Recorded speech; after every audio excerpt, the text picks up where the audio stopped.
What I got, you can't buy. It resides between my eyes. Walked through the fire, came out better on the other side. See, life's like a beach if you find the sand. And right now, I'm feeling like 100 grand. You are listening to Inspired Insider with your host, Dr. Jeremy Wise.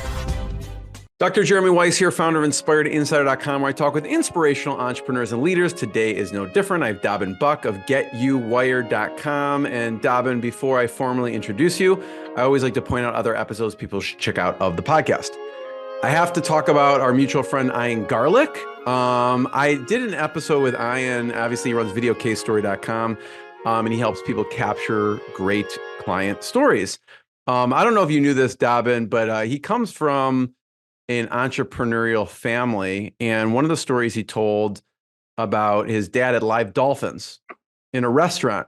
Okay. Now he's in Orlando, which is just still weird to have live dolphins in a restaurant, but his dad's restaurant was actually at Wisconsin at the time, which is really strange. So I just, we brainstormed and got the kind of creative juices flowing on the type of things that his dad did, that he does. And so that was a really good episode. Another one was with Andrew Barnes. You'll like this one, Dobbin. So Andrew Barnes he has 4dayweek.com.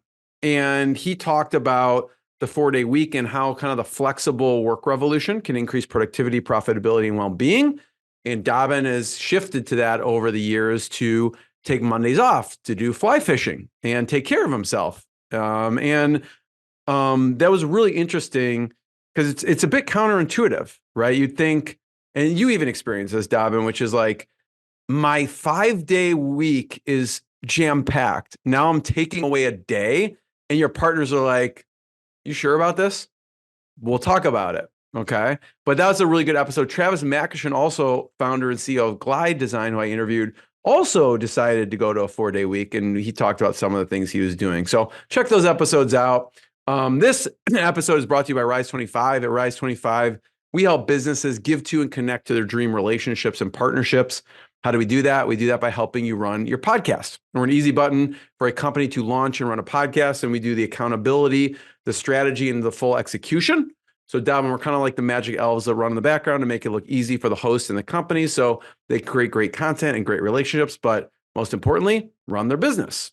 For me, the number one thing in my life is relationships, and I'm always looking at ways to give to my best relationships. And I've found no better way over the past decade to profile the people and companies I most admire and share with the world what they're working on. So if you've thought about podcasting, you should. If you have questions, go to rise25.com or email us at support@rise25.com. Plus, I like to introduce people to my guests, like specifically, all companies who have a big software company that needs APIs or integrations should be calling Dobbin, which we'll talk about and how he does that. But Dobbin Buck is a marketing agency owner.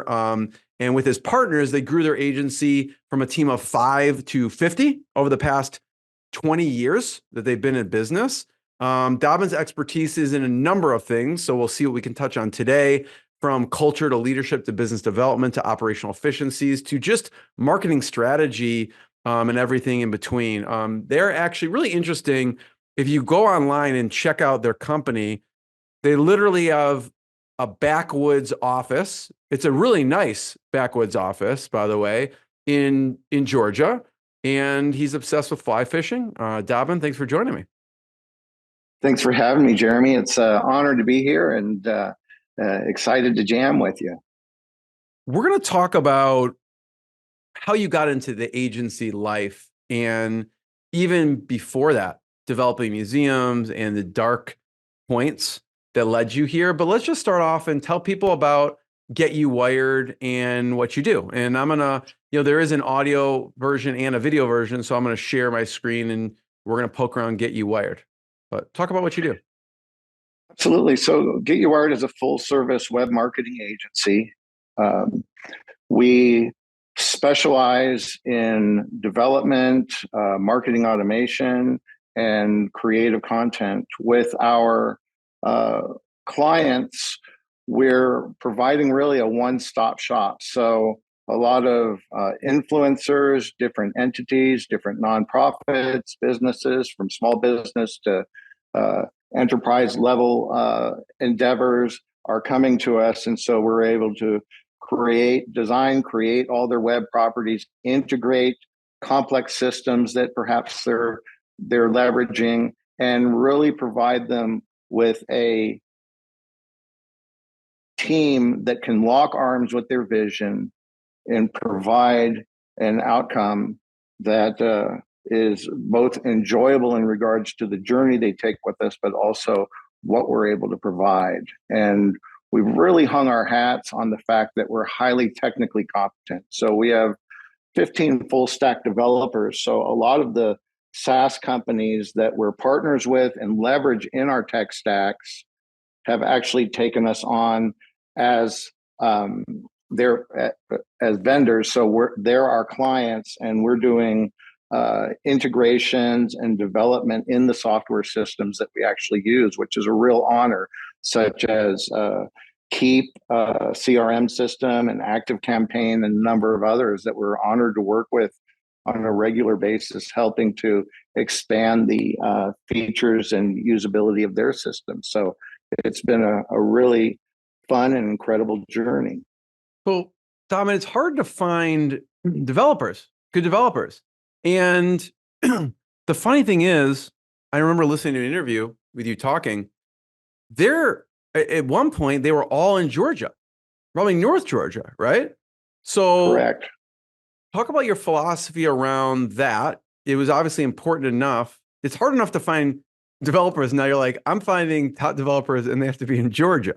So your philosophy around them being local. And even I think with COVID, you were a big proponent of, just keeping the culture of the office going too. Absolutely. So I think where we may differentiate from other agencies is that a lot of my contemporaries are hiring developers, they're hiring pre-developed talent, hired guns, and bringing people into the house that are theoretically immediately competent with whatever that they want to get into. With our culture, what we have is a culture of mentorship. So we have younger developers coming out of college, maybe not even coming out of college. It is not a requirement to work for us to have a college degree. But they're coming in with a desire, some background. We have a skills test that we pass people through, but young developers can get in and we start training them and fostering their craft to where we're investing in them, and over in time they're becoming senior developers 5-6 years in. So we make an investment early on. We do have projects and tasks that specifically can pertain to a newer developer, but we're able to get them at an economy early on because we're perhaps they're the first company to invest in them or the second company, and we get that cultural stickiness. The senior developers are mentoring them.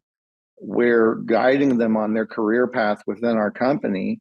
And we just have an arsenal of amazing developers. I mean, some of these cats have been with me for 11 or 12 years.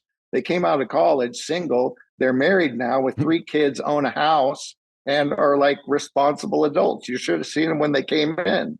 And it's just been an amazing journey. So that's really the way that we've developed our talent, is not so much soliciting people that have been at other agencies or things like that.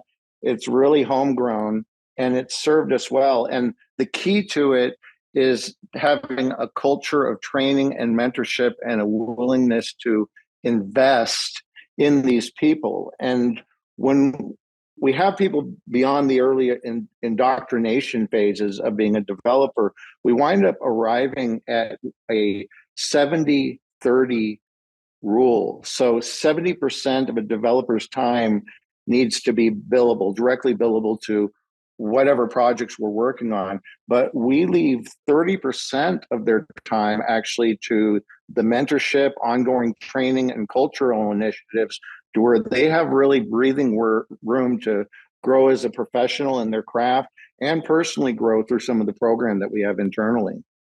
I feel like as I studied for this interview and studied your company and you, that's one of the major secret sauces that you have, which is the training piece. So you can develop the talent and leadership within.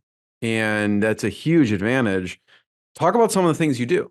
And I know one of the things, I mean, having a mental health, I mean, stuff that's just, um, outside the norm of what people are doing from a training perspective. I know you have the mental health coach. Like, what are some of the things that you actually do for the company and the staff? So culturally, there's ongoing what we call continuing education, and employees sign up to be instructors. So they may be experts at nutrition or uh, finance or meditation or different things that have helped them in their life. So we pre-plan this, and then we have scheduled training that people can selectively participate in the company. So we have a lot of like personal development stuff that we offer to our team, because a happy, healthy team is makes for a happy, healthy company, which makes for happy, healthy clients, right? Um, Technically, around the skill sets and crafts in the organization, we have regular programming and training on uh, new methods of coding, new marketing strategies, new softwares. We have our own interviews where we bring in top developers from software companies or CEOs to speak to our team.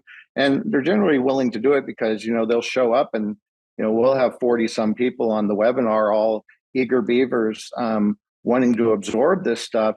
So regularly every week, there's some sort of growth oriented programming on top of our quarterly team building events and uh, parties, holiday parties and different things that we do to bring ourselves together physically, because we used to all work in this big headquarters, the GetUWired cabin. And then at COVID, we did work from home. And then after COVID, nobody wanted to go back. So right now, we re-outfitted the headquarters into a Airbnb or a short-term rental that sleeps up to 20 people. So masterminds can come there. Here we Or go. yeah, there You're it looking is. at the screen. Here you go. Here's this. So So people could actually masterminds, do a mastermind here. yeah, we have masterminds, wedding parties, family Wow. reunions, all sorts of people rent the place. So it sleeps up to 20, and it has a beautiful big fireplace inside and big, couch area and entertainment systems and everything. So it's for rent, and we use it ourselves. But when we aren't using it, we keep it rented pretty solidly. Interesting. Talk about the team building and what things do you do, obviously in person, and other things that you also do virtually? Well, for team building, when we're doing them in person, there's this thing we have that my partner Melissa came up with called the redneck regatta. And so I don't mean to be derogatory about Southern people with long beards and things, but we have some we have some terminology that we have fun with, and so we go to a lake, and teams of groups of 4 or 5 employees spread out all get to grab a bag of materials, and then out of those materials they have to build a raft. And then when that raft is built, one of the people on that team, they enter it into a race. So they have to go out into a lake around a certain obstacle and then come back to the shore, and whoever wins is the winner. So there's a lot of team building and building something that will actually float for the trip. And then, what's going to be more aerodynamic or functional to win it. So we do a lot of things like that where there's a lot of fun. Um, the the failures, as in business, the failures are as celebrated as much as the victories. Um, we're always failing forward. We're always learning from our mistakes. It's part of our culture. So when we do it in team building, we can have a lot of laughs, and and we always walk away from it. Oh, I could have done this a little bit differently, or we could have designed this a little bit differently. So that's one example. But we have scavenger hunts. We have all sorts of different things. Normally, in our fourth quarter team building event, we have a philanthropic thing to where we'll go wrap gifts for a charity, buy gifts for kids and wrap them and deliver them to people that can get them in the right hands, all sorts of stuff like that. So we have a lot of fun. Sometimes it's whitewater rafting or inner tubing or you name it. We've tried it. The most recent one, we went bowling. we went bowling and had a Mexican buffet, and then had laser tag competitions amongst our team. And it sounds pretty simple, but it's just a lot of fun to get people together and have a good time. It sounds fantastic to me. I love it. And by the way, yeah, I love the Jeff Foxworthy blue collar comedy tour. So I could totally dig. I feel like there should be a T-shirt. I don't know if you made T-shirts for the Redneck Regatta, but there should be a T-shirt. So I love that. Well, interesting. Quick side note on that. The newspaper came when we were doing it the first time, and I wasn't paying attention. Some guy was like interviewing, asking questions, and they brought a photographer out. And I'm not really paying attention. But my strategy with my boat is I'm going to wear a Speedo and nobody is going to want to catch up to me. As long as I can get ahead, nobody's going to want to be near me. It'll guarantee me a win. So I'm out there in this Speedo, and the newspaper took a picture of it. And in the Gainesville Times, there was like a full color, like 6 inches high by 4 inches wide photo of me carrying this watercraft in a Speedo. And my kids found out about it, and it destroyed them. You were your phone was ringing off the hook. Your wife was jealous from all the people calling, right? I didn't say it was pretty. Oh, okay. I'm curious on the structure of the meetings. You grew from 5 to 50 people. What does the regular cadence of meetings look like for the team and leadership team? Well, that's changed over the years, but currently we put more emphasis on internal teams. So generally every morning there's team meetings, team get-togethers first thing in the morning for the project managers hold for their creatives, developers, and team members, make sure that they're getting on track for that day. Culturally, the leadership team meets every week. So we meet every Wednesday and go through whatever is at hand. Once a month, we have a meeting that all the teams are presenting their KPIs. Mostly it's financial. So our revenue, our profitability, our overall employee efficiencies, our how much retraining percentages and all that stuff.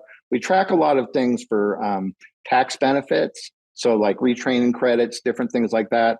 So we keep tabs on that once a month. Then we have a bigger quarterly offsite that the leadership team does, and we do a big multi-day annual. So for leadership, we take our rhythms pretty seriously. And then internally with the teams, they have daily meetings. Generally, we'll have a bigger meeting on Fridays. And then we also have a company meeting once a month where we have different programming. We make company announcements, and generally I'll have a special guest. Sometimes it's a software company or an influencer or a friend of mine. Ian was on it recently talking about video case stories. Perhaps Jeremy, you could join me on a company meeting in the future. It's a lot of fun. So yeah. What about you mentioned obviously you have partners. How did you meet your partners? How I met my partners was that early on in GetUWired, we were in that original 5, and we didn't own the company. So we were working together. I had moved to the backwoods of North Georgia from Atlanta at the time with my wife. And she basically forced me to get a job. I wasn't in a hurry to work up here. And so she connected me with this little website shop that needed help with sales and business development. And I talked to the guy that owned it, and he was like, well, I'd love to hire you, but I don't think I can afford you. He looked at my resume with all the museums and different things like that. And I said, listen, dude, I can't afford to go home without a job. So how about you give me a job and we'll figure out how to make some money together. And he said, that sounds good to me. So we shook hands. And then in a few years, myself and the senior developer and Melissa Allen, who was at the time a project manager, the three of us gelled really well together. And we still gel after, 15, 16 years. The company's 20 years old. And we bought out the company and moved forward from that point forth. And a lot of changes since then. We thought we were great back then, but I'm here to tell you we weren't. It was small and scary times, and we've really been blessed with, I think, amazing company and great lifestyles for ourselves as a result of it. I think, Dobbin, at least I do. I learn the most from challenging times or mistakes. What are those that stick out for you in your agency journey? Well, the most glaring one is hiring the wrong people. So that to me is the most self-destructive, threatening element of any business, is having the wrong people, because you have the expense of hiring them, you have the expense of training them, you have the emotional expense of caring about them, and there's just all sorts of equity that you're pouring into individuals. And when they aren't in alignment with your mission purpose and core values, and there's some sickness or disalignment, it affects the team, it affects the clients, it affects the profits, it affects the vision, it affects optimization. So we learned pretty early on, and there was a period, I think, if I'm not mistaken, when we redefined our core values and decided to change the company, I let go 7 or 8 people in one day many years ago. That's how serious we took it. And so that's tough to do. It's really tough to do, because letting go of someone doesn't mean they're a bad person. You want to wish the best for them. And all it means is that there isn't alignment with the vision of the company, and it's not going to work. So somewhere else they could be super successful, just not here. What was it? I'm going to pull it up here. And from those 7 people, was there any particular pattern of a specific maybe core value, or maybe give an example? Like we're on your page here. You can see the GetUWired.com, the core values: empower, respect, excellence, challenge, tribe. What was it? You'll notice those spell out, if you look down the side, erect. ERECT. So not intentionally, but I think it means that I tell people that it means that we're standing tall, right? So what were the that's on the back of the Redneck Regatta t-shirt. yeah, it should be. Exactly. Yeah. I think it probably applies to it with these individuals, applies to everything here. We empower and respect small business. It doesn't mean we empower and respect small businesses when it's convenient to us. It means anybody that we're working with, we respect them. If they're difficult, if they're argumentative, if they're disrespectful, if I'm collecting revenue from them and have decided to allow them to be a client, we empower and respect them till they're no longer a client, period. We honor the role and respect the position. That's been changed now. It's we honor the role and respect the person. This applies throughout the company, throughout our team. Respect your managers, respect your team, respect the leaders of the company, etc. And it also, we honor the role and respect the person when it comes to the client. We take pride and ownership of our work.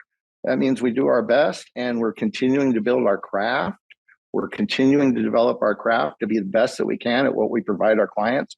We define and conquer every challenge. Definition is the power word here. We go to great pains with everybody we work with as a client or internally at our company. Before we do anything, we define what we're going to be doing, what our objectives are, and how we're going to get there in very specific terms. When we have that done, we can conquer that challenge. Before there's definition, it makes it more difficult to effectively conquer anything. And then tribe, we help small business. We blank together is the core value. And so there's a bunch of funny little things here, but everything we do together. We learn together. We celebrate our successes. We learn from our failures together. We have team building events together. We break bread together, and it's a team effort, you know? Yeah, thanks for sharing that, because I think, really hearing how you think through the core values is important, at least important for me to learn and understand. And you make decisions off those core values, which even meant making hard decisions, which is letting people go. Yeah, absolutely. I want to run through, the evolution of the services and also kind of evolution of the types of clients you've worked with. So if you were to take me kind of fast forward through your company from the services side, it sounds like initially it was websites, right? Fast forward me through some of the things and how the services offerings evolved. Started out really in websites, web development, and then pretty early on, the company Keep, which used to be Infusionsoft, we got Infusionsoft for ourselves to do our own marketing automation. So email drip campaigns this is like 2008. Okay. So I got Infusionsoft in 2008, and all of a sudden I started getting results from it. I was like, you got to be kidding me. We're getting, sales appointments and all of this sort of thing. And it was just revolutionary. It's commonplace now, but back then it was like, holy moly. And so I was like, you know what? Everybody that we sell a website to, we need to sell Infusionsoft to too. Like, you can't have a call to action and just have people go into an abyss or to an email that gets lost somewhere. Like, you need a system. So we started developing the systems, and then we grew from there. And so there's a lot of marketing automation, full-bodied CRM solutions out there. Keep has been the longest term relationship I've had with a software company. And I really appreciate the company from the leadership down into the product itself. And so out of that, then everybody wants to integrate things with their website and with their CRM solution. So we had developers. So it's like, hey, we can make custom API integrations. This is before Zapier and other things were commonplace back then. So we were integrating systems to get all the data into one place, connecting websites. Pretty soon we got into developing membership sites and learning portals for influencers. Some of the old guard, back in the early days of that. There's some of our partners right there. There's Keep, there's Active Campaign, there's Zapier, and I saw there was an interview with you and the Memberium founder too out there. Micah Mitchell, and some of these others. Yeah. So, and this is a very small list of our partners, but we just began expanding our expertise into a variety of different SaaS ecosystems, establishing our presence and how adept we were at their systems and leveraging them in our tech stacks and our strategies for our clients. And we really grew our agency, I would say, for the most part, through business development with SaaS ecosystems. And then out of that, clients represent people. We got into the influencer space pretty early because we were effective at developing funnels and marketing automation and all of that pretty early on.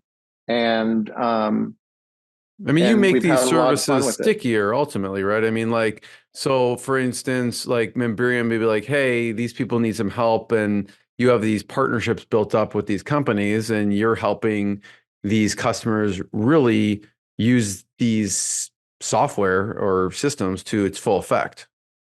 Absolutely. Absolutely. And this is a little bit dated. So other systems like HubSpot, we're working with a lot. There's Copper CRM is another one that's pretty interesting that we're working with. So the sort of the centralized point of a lot of these strategy is the CRM and the marketing automation solution. And then on the creative side, the website development and creative content. And of course, content is king in regards. None of this works without powerful content and thoughtful, story-based content and a real strategy around it. And what's interesting too is, you're serving this ecosystem, but some of these companies actually became your clients too, like themselves, like Active Campaign and Keep. What kind of things did you do with like Active Campaign and some of these other software companies? Sure, like Active Campaign, Keep, Webflow, Zapier. I'm partners of SaaS companies, but ultimately what's happening with SaaS companies, especially now, is that their internal product teams are busy on their product roadmaps, updating stuff, trying to bring out new features as quickly as possible. And so their developers are really tied to some serious timelines that they're trying to make releases, and they can't keep up with the integrations out there. So because we're intimately familiar with the systems, the strategies, how the end users are going to be leveraging integrations and stuff, many of these companies have hired us to build the internal integrations out to other systems. So as an example, with Keep, we developed their public Zapier integration. So if you go to Zapier, you want to leverage Zaps to interconnect Keep with different softwares or different strategies. Ultimately, you're using something that we've created, and we continually maintain that, put new features into it, ongoing, working with that. So with Active Campaign, working on integrating Active Campaign with other softwares that they think will be beneficial to their audiences. So a lot of these companies wind up hiring us as a auxiliary development team that takes some of the weight of that stuff off of their own internal team, because they're, like I said, they're busy on their own product roadmaps. I want to talk about what you do with influencers, but I will say, I want a tagline on your website somewhere, like, we will build you a public Zapier integration. There's a company, a software company, like I was thinking of using, and they don't have this, and I can't use it. Like, it's not unusable for me because they don't have a Zapier integration, right? And so I'm not technical enough, so I'm gonna have to send them your way. But if they did, I would definitely consider being a customer and probably pay them lots of money every year. So it's a huge need for these companies if they don't have one. Talk about what you do with influencers. Sure. With influencers, we're leveraging all of our technical and creative abilities. So I've been honored to work with household names for well over a decade. Some of my favorite authors, New York Times bestselling authors, and amazing people. And so generally what we're doing is we're technically helping with, it could be with their book launches, with their membership portals, their masterminds, their own ecosystems. They may have products that they're selling from stage, all sorts of different things. So the technology around the systems that they're selling, we're developing a lot and helping them to make a scalable, product that is easy to parlay to their audience, that won't churn, and will provide them with a great service or a great product. We're doing all sorts of things. So we're really a one-stop shop, where a lot of times the influencers will need to go to 3 or 4 different agencies to effectively get all of these services. We're really able to do it under one roof, with one caveat, that a few years ago, I stopped doing paid ad management. It was getting a little bit crazy for me, because some of my clients are doing like $250,000 a month Facebook ad spends and different things like that. And it just got really scary to be responsible for. It seemed like the good way to lose a client was to be on the hook for that stuff. And so I have friends that are better at that than me, and that's what they do, and they do it well. So I partner with other agencies around, into the ad management, ad spend, and some of the ad creatives.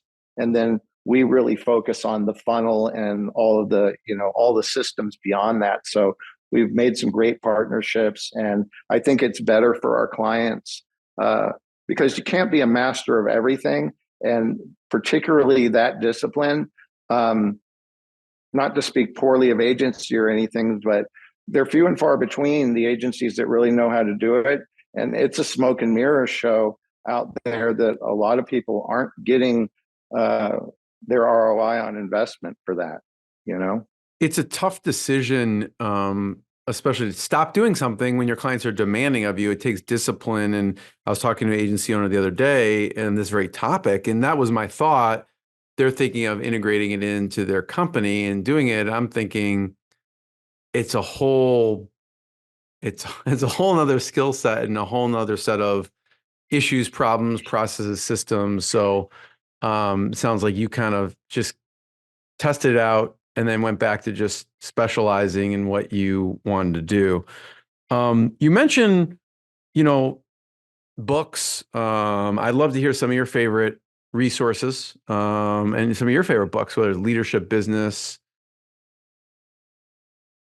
Well, I read at least a book a week, sometimes 2. So I'm reading in the morning, I'm reading in the evening. I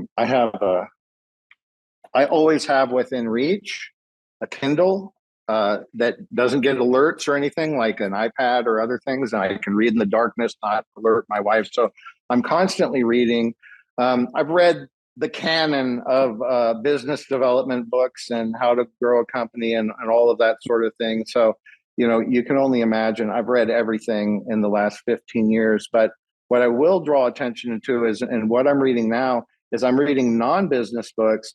And I find it really interesting to draw parallels and new ways of thinking about business. And I'm reading a book right now that is called The Guitar Circle by Robert Fripp. Robert Fripp was the leader and guitarist of a progressive rock band called King Crimson. And he, in later years, developed what was called a guitar circle. So a very disciplined circle of musicians that would live and work together to be able to create these amazingly complex compositions. And there is a philosophy of how they operate, how they treat their instrument, their posture, how they work as a team, all of this stuff. I could go on. It's a masterclass in itself of how his methodology for a guitar circle applies to business. So I've just been fascinated with his genius in this book and the parallels I'm finding with it in the business world. And another recent book that Ian sent me in the mail, and I read it, and I was just like, oh man, I just love this book. I would love to meet this guy. Is Rick Rubin's book, The Creative Act. I know it's very popular. It's in all the bookstores and everything. But I mean, I absorbed that book in about a day. I was so captivated by it. And then I got it on Audible because he reads it himself. and listen to it again. And that really stimulated a lot of thought around my own personal creativity, my blockages for my own writing, for things that I'm doing in business. It really was interesting and enjoyable, and I highly recommend it. So those probably aren't standard recommendations from somebody, but I like going sort of outside of the, you know, how many times can I read John Maxwell, who I love. So. No, thanks for sharing that. I love Outside the Box. I have some Audible credits, so I'll have to check out the Rick Rubin one. I've heard good things. You know, it gives you, these books give perspective, right? And you know, where you are today is because of all the life experiences. And so I know we mentioned at the very beginning, there were some dark points that kind of brought you, and it added to who you are as a person and your perspective. Talk about some of those times and how they affected you. Sure. Well, a real short version is that my early career, I was in the military. I was in the Army for 4 years, and I used the Army College Fund to pay for my college. And then for over a decade, I developed museums. So I worked for an exhibit house, and we built museums and built things at attractions like Disney and Epcot Center, and really cool work. And so I was a critical team member, worked out of Orlando and New York City, and just had amazing projects. U.S. Astronaut Hall of Fame. I got to meet all the living Apollo and Gemini astronauts and Walter Cronkite the opening day. All sorts of cool stuff. A couple different projects at the Guggenheim Museum in New York City, Audubon Society, numerous science centers and museums. I think I have like 30 museum projects under my belt. And so I was in New York City, and things got a little crazy. I was working on a project for the Museum of Sex, and they were just getting started on that. And so I was helping them in early development of it, because I had credentials like from the Statue of Liberty and Smithsonian and those sorts of projects. So I was working with them, and the museum was empty. It was over by Madison Square Park. And so they let me live in the top floor of the museum because it wasn't developed yet. And I just fell into a real bad time with drugs and alcohol and crazy behaviors and everything. And I went from being a really successful individual in high demand to a person that you would go to the other side of the street to avoid on the sidewalk. I lost everything, and I was penniless and homeless, and I wound up in a hospital with my family wanted nothing to do with me. I had no friends left. And I was in bad physical condition and all, and I came out of that. And there was a pivotal moment where I was like, I'm willing to do anything to have a decent, healthy life. And I'm eager to take that path. But if that path isn't for me, let's just be done with this now, sort of a let's go or no moment. And as fate would have it, some people came into my life that were very helpful and were able to help lift me up and carry me for a couple years. And I was a barista at a coffee shop, a stock boy at a variety store, making minimum wage. My brain wasn't working anymore. I'd been pretty smart and done some amazing things, but I was fried. And so coming out of that, all I did was learn how to meditate, how to eat right, how to exercise, how to take care of myself, not worry about getting rich, just worry about what I'm doing today and surviving and not causing more destruction.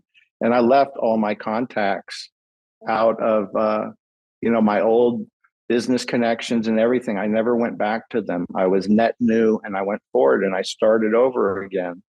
And I met my wife, and we wound up back here in the backwoods of North Georgia. And I got a job at a little website shop. And then we built an agency. And now I have a wife and two amazing kids and live on a river that has amazing trout where I can go fly fishing, and I hang out back here, work from home, and travel around the world to exotic locations, fly fishing and hanging out with cool people. And, it hasn't been a bad deal. But yeah, the dark days. I was 36, by the way. So some people think, oh, I can't start over. I didn't have my first kid till I was 40. I didn't get into the company that I own now until I was in my early 40s. Like, it's not too late to kick it into high gear. And I tell you what, I'm 58 now, but I've got more stuff ahead of me that I haven't done yet. New endeavors, new exciting risks, ahead of me in this life. So if you feel stuck in what you're doing, believe me, I'm not that capable or special.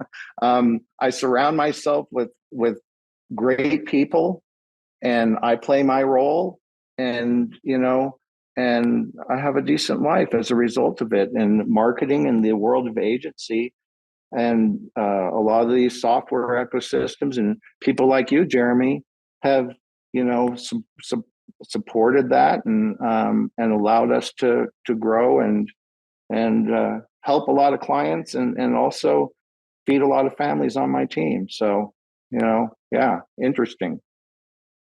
Dobbin, I want to be the first one to thank you and for sharing your stories and lessons. And it's really, thank God you came out of it and you had support, and, you touched so many customers' lives and the families around you with the staff. And it's kind of words to live by. I love what you said about worry about what I'm doing today. And that can apply no matter where we're at in our lives. So thanks for sharing that. Everyone check out GetUWired.com to learn more. And we'll see everyone next time. Dobbin, thanks so much. Thank you, Jeremy. What I got, you can't buy. It resides between my eyes. Walked through the fire, came out better on the other side. See, life's like a beach if you find the sand. And right now, I'm feeling like 100 grand.